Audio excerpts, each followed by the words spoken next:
Actuellement, mon record personnel est de 53,04 de moyenne sur 500 mètres.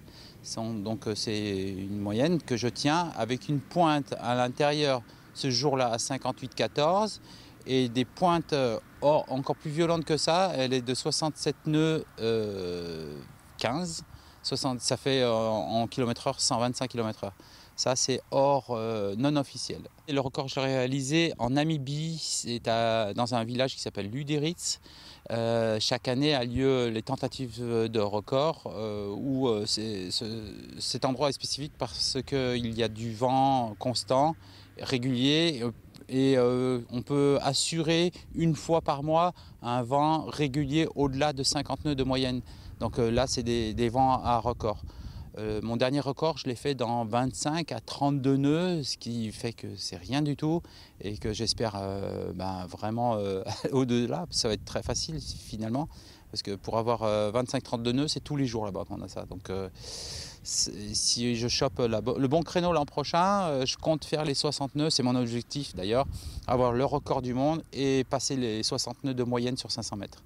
Alors la difficulté est de résister à la traction et d'avoir une traction constante. Donc c'est des appuis de réglage, il faut trouver un équilibre avec la planche pour se mettre en opposition par rapport à cette traction. Donc c'est avec la planche, avec des poids, avec le positionnement, c'est que de la mise au point. Il n'y a pas de recette particulière. Le travail sur les planches, c'est toujours pour résister aussi à cette traction. Plus on va réduire la surface de la planche et plus la traction sera forte. L'opposition par rapport à la traction sera forte, c'est-à-dire que on pourra plus résister, on pourra plus s'enfoncer dans l'eau et garder cette résistance. Si on a une planche trop grosse, on serait tout de suite arraché, c'est trop physique après. Alors j'ai commencé le kite il y a 20 ans, j'ai fait de la planche à voile il y a 20 ans et je faisais aussi de la vitesse en planche à voile. Ça peut détruire une vie comme la rendre belle aussi, quoi.